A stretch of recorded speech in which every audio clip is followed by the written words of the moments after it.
What's up, Leo Rising? K-Dawes in the building. Thank you so much for your love and light and joining in. We are doing the Leo Rising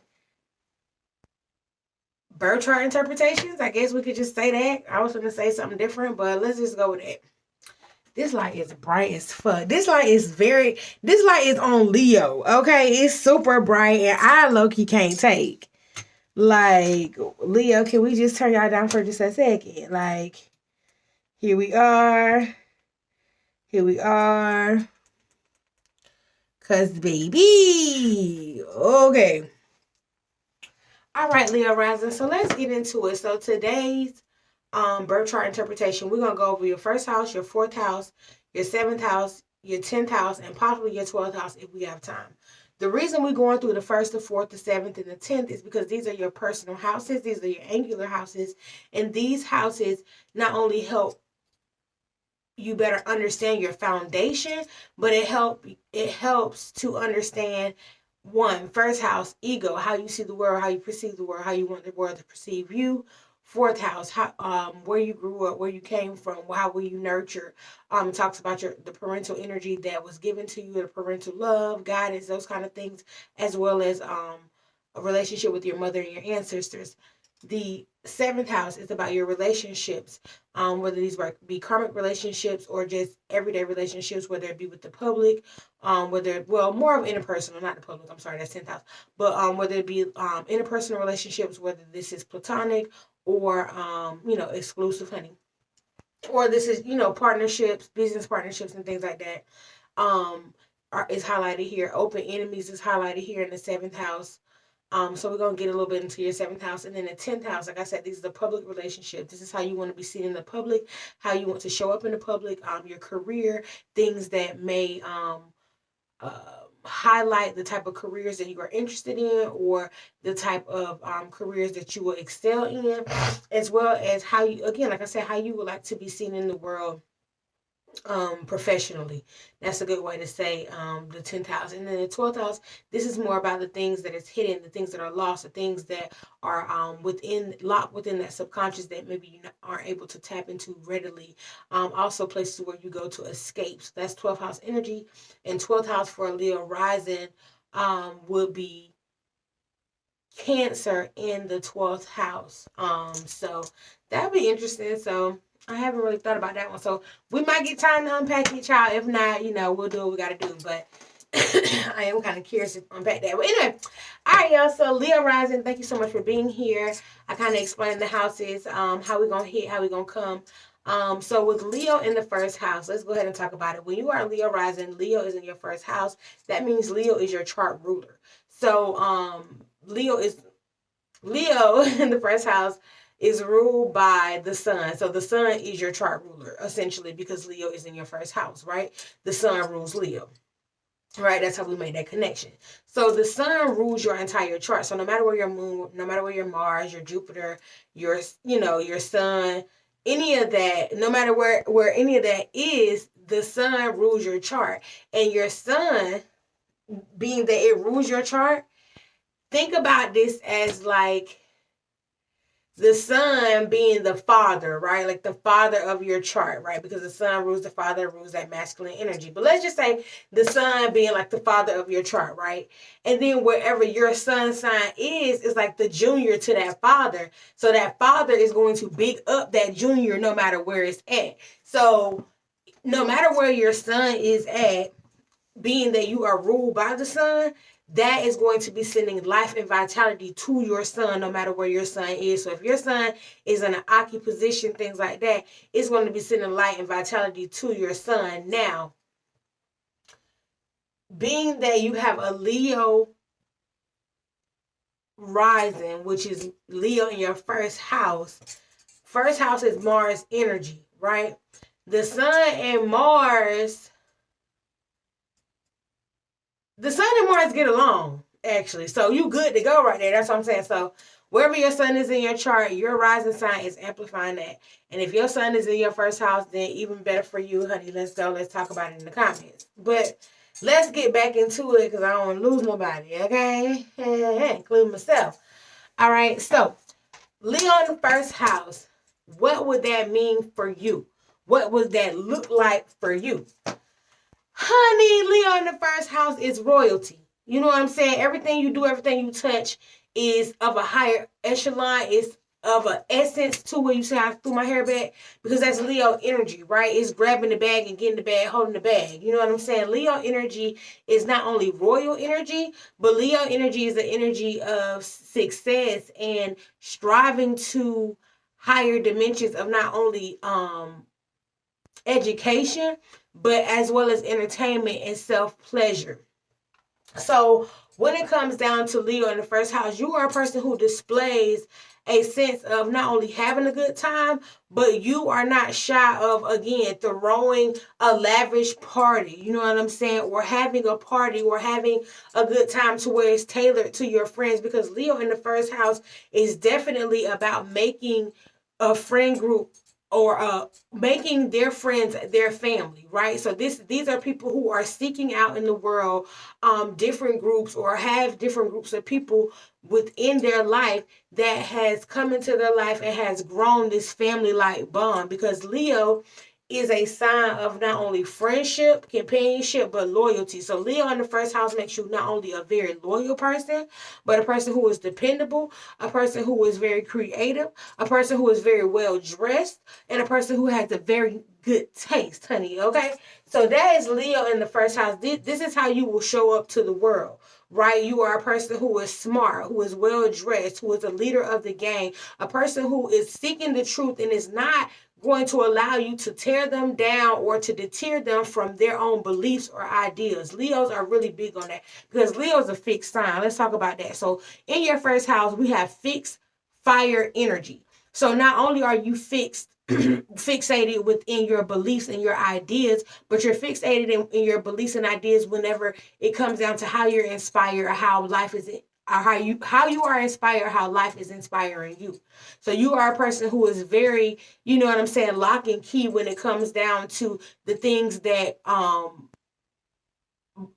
light your fire, or the things that again excite you or inspire you. You're not a person who allows yourself to just be led off any kind of wild tandem or anybody's wild beliefs. You are someone who is steadfast on not only what you believe, but how you believe the world to be.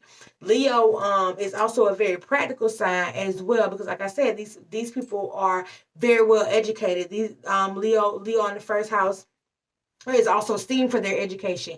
They want to be seen for their knowledge and what they know as well. So that is definitely to be said. Also, Leo in the first house are very generous people. So these are the people who will give you the shirt off their back, honey. Like, these are the people who will definitely hold the door open for you, you know, say nice things, give you nice compliments, kind of like,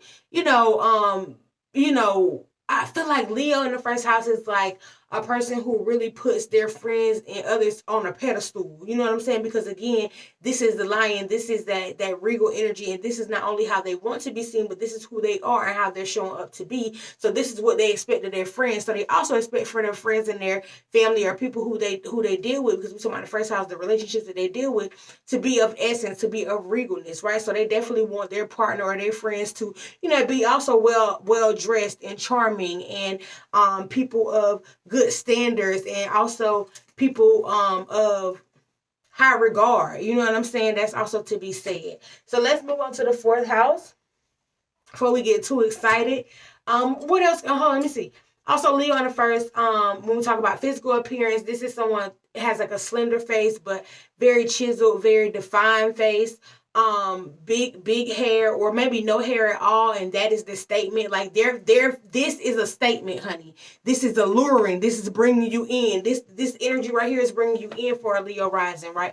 Like I said, whether they're gonna have a big mane or no hair at all, they're gonna be setting statements with their face, and their face is going to be definitely defined with the Leo rising. Also, with the Leo rising, they're gonna have a sense of confidence, or they're going to exude a sense of regalness or confidence within their aura. Okay, let's move on. Let's shift the energy. Okay, so Leo rising, Scorpio is going to be your fourth house. So the fourth house is about mom. It's about parents, about how you were nurtured, how you grew up. It's about the house you grew up in, the city you grew up in, what you call roots, what you call, or how your foundation was built, the baby steps that you came from to grow up into your own understanding of yourself and the life that is within. So with Scorpio in your fourth house, also this talks about ancestorship as well. But Scorpio in your fourth house, this is a very ancestral place for one. So with Scorpio in the fourth house, this immediately, with Scorpio being a generational planet, you could have either been raised by your grandparents, or your grandparents had a heavy influence within your home with Scorpio in the fourth house. Also, Scorpio in the fourth house, there was something that was mysterious about your parents that you couldn't quite pin or put your finger on, either maybe while you were growing up or maybe even still to this day. With Scorpio in the fourth house, this is some a parent or a parental ship that you felt guarded by, as well as protected by, maybe overprotected with Scorpio in the fourth house. Also, your parents were very spiritual. Your parents were very religious in a way, or they had religious beliefs or religious ways of believing the world, right? Also, Scorpio in the fourth house was an energy of showing or allowing the Leo rising that you can't really trust the world, and not everyone wants to hear your pity story or your side or see your sideshow of tricks. Scorpio in the fourth house is an energy also speaking about the mother, and this was a mother having a rough life, or a very emotional tethering upbringing. This is also fourth house Leo rising. This is feeling isolated within the home emotionally growing up, but it's almost like feeling isolated in the home, but feeling better when you go outside the home, if that makes sense. Like Leo rising reminds me, again, like I said, this vital energy, or this big life force of energy. But Scorpio in the fourth house with the Leo, it was that very fixed energy of, there is going to be some things in the homes that is not understood or not explained, and you just gonna have to be okay with them, and you just gonna have to go out in the world, and you're going to have to put your best foot forward. Like, that was very much the energy of Scorpio in the fourth house. Also, Scorpio within your fourth house, again, like I said, there was a lack of nurture within, whether it be your mother or your father, or the nurture that you receive from your mother or your father with a Leo rising. Because a Leo rising is just this magnetic kid who is very creative and very diverse. And at some point, a Leo rising child could be a little a little all over the place, because they're just excited about life and things that are happening. So they could, lose focus in certain areas within their life, but as they grow older, they gain focus, and they gain this sturdiness about themselves to be able to not only adapt to different projects in the world, but stay focused on them. So as a child with that Scorpio in the fourth, they may have just not felt as if they got the love that they needed, or that their parents didn't see the uniqueness that they had to provide to the world. Or it could have been, on the other hand, that Leo rising had a uniqueness, and their parents tried to help express that uniqueness within the world, but it was unable to really be nurtured or fostered. Also, with Scorpio in the fourth, this always reminds me of like sexual maturity, or just like kind of like growing up fast in the home, or being exposed to I guess, like, you could say, like, sexual acts as a young child, things like that. Because again, Leo on the sun, or Leo on the first house, is sun on the first house. So this is bringing awareness to who you are, or to situations at best, right? So Leo on the sun with Scorpio on the fourth, this is also bringing awareness to the generational curses that are in your family, and not only, not necessarily saying being the the shift that changes or the force that breaks them, but being that light of awareness to where these things are now understood and no longer accepted and shunned away. So I can definitely see Leo risings being the voice of that. Let me see. And that's all for now in the fourth house, but I'm sure I feel like I'm just like, it's not coming to me, but it'll come. It'll come. It'll come. But anyway, let's move on. All right. Because I'm like, it's something that I have not mentioned. And I was like, oh, I can't put my finger on it. But nonetheless, first of all, thank y'all for watching. Thank y'all for hanging with me, ganging with me, banging with me. My Leo risers. I love y'all. Y'all beautiful, courageous souls.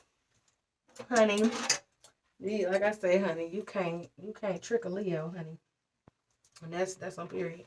Okay, so with the Leo rising, seventh house will be Aquarius. So this talks about your partnership, talks about your open enemies. This talks about karma within relationships. This talks about business partnerships, legalities, you know what I'm saying? Like actual, anything that you will sign up for or on to, you know what I'm saying? So think about your cell phone plan, think about apartments, like any kind of like paperwork, you know what I'm saying? Like that's also sitting in your seventh house. Like this is how you deal with partnerships, how you deal with your relation to either attract or manifest things into your life and the partnership that you have with those things. That's all wrapped into the seventh house. And with Aquarius, there is very unconventional how you maneuver relationships or how you get into relationships or how you see or view relationships. I feel like Leo rising, Aquarius in the seventh could definitely accept the idea of having not only multiple partners, but having an open relationship to where there isn't really a relationship. You know what I mean? That there's just this level of open intimacy and exploration. Leo, but again, you have to also remember Leo is fixed energy, so it's like I truly feel like with Aquarius on the seventh, it's like they can be open and free, but their partner can't. You know what I mean? Because Leo is very like prideful and very, in my personal opinion, possessive, or they can be. Um, when it comes down to like relationships and stuff like that. But again, these people definitely also want the best for others in a sense of like they are people pleasers, you know what I mean? So Leo in the first house is that may be a problem for you, as well as drawing the line of like, am I gonna people please today, or am I gonna stand my guns and do what I want to do, kind of thing. But anyway, going back to Aquarius in the seventh house, this is also talking about, like I said, your partnerships and what you need in a relationship. You need a relationship that's going to allow you to be open, allow you to have this space to be an individual, to have this space to emotionally recoup or recover from when things get emotionally heated or just emotionally overwhelming.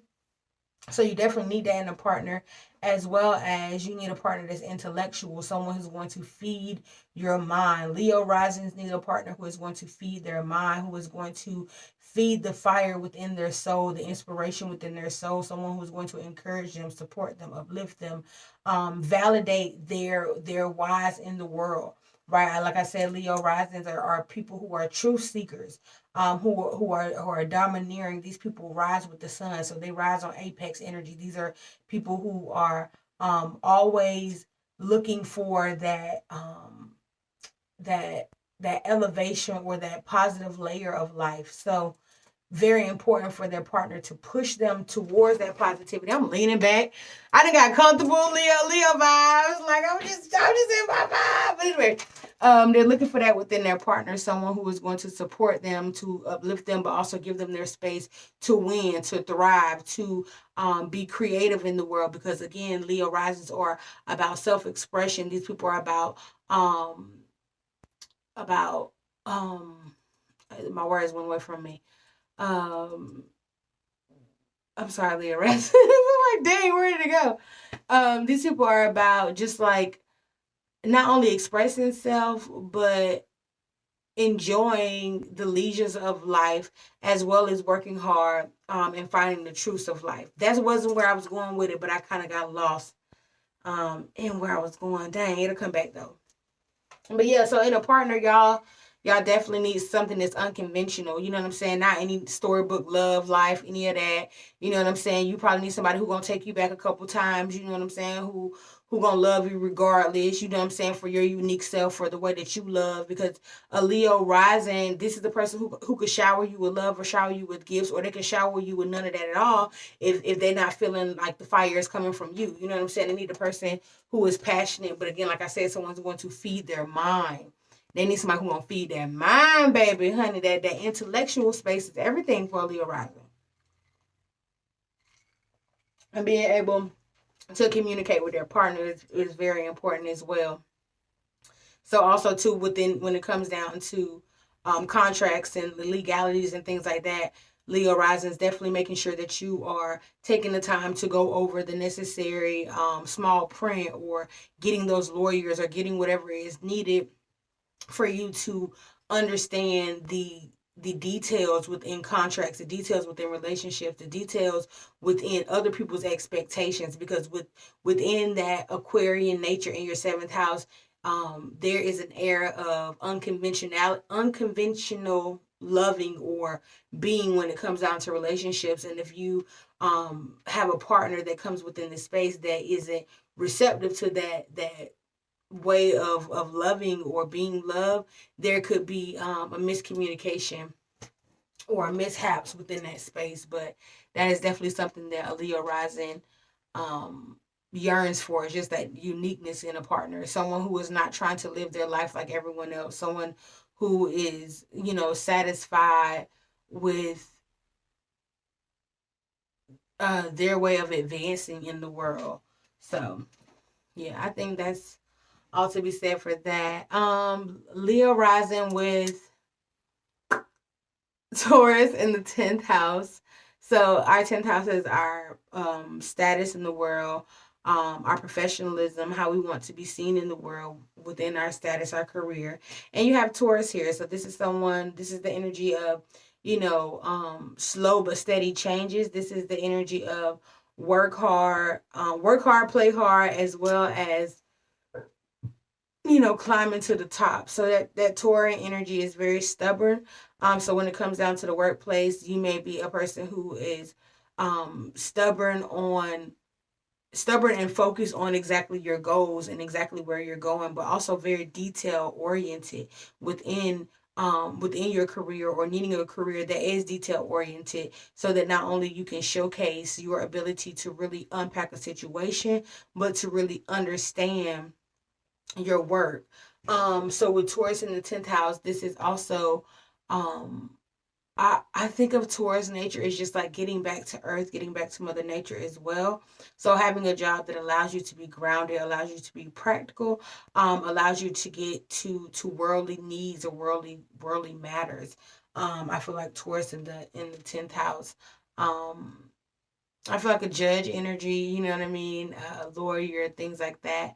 But it doesn't have to stop at those type of jobs. Even Taurus at the 10th is, I also think of beauticians and barbers, people who are detail oriented, you know what I'm saying, who gonna line up that beard, you know what I'm saying, or making cocktails and drinks and things like that. People who want to literally, have these recipes, these mixologies, people who are paying attention to the details within their career, and that could literally go to endless places. But also with that Taurus energy, it's about a career to where a person can really make not only like a name for themselves, but really gain a lot of self worth. So again, like I said, things that definitely help the community and give you that in return. So I'm gonna leave the video here. If I have more, I'll definitely put it in a part 2. Leo Risings, I want to thank y'all so much for your energy and chilling with me. Possibly in a part 2, we'll start with the 12th house. We'll see how that goes, because like I said, I'm super excited, or more like interested, how we want to say it, to find out more about this like Cancer in the 12. Like, ooh, I like it. But I kind of want to dive into that, as well as some things that I didn't touch on this video, just due to, you know, first run vibes. But thank y'all again for watching. Thank y'all again for being here. If you would like to follow me on social, you can find me on Instagram at House of Tarot Tallahassee. You can find me on Twitter at The Divine Selection. You can find me, I think that's it. It don't even really go that far. Why am I trying to do too much? Wait, I think, is that really it for real? Yeah, that's it. But definitely subscribe to my channel if this message resonated with you, or any Leo rising that you think could benefit from it. Definitely share the content. Comment below. Let me know you was here. Let me know you watched. Let me know if you resonated with any of this energy, or if any energy that you can like help me on, because honey, this is a journey for me. So if anything you got to give, honey, put it down in the comments. I would love to put it in my repertoire and, you know, get into that energy. So I feel that we can leave it there. Peace and blessings. Love and light.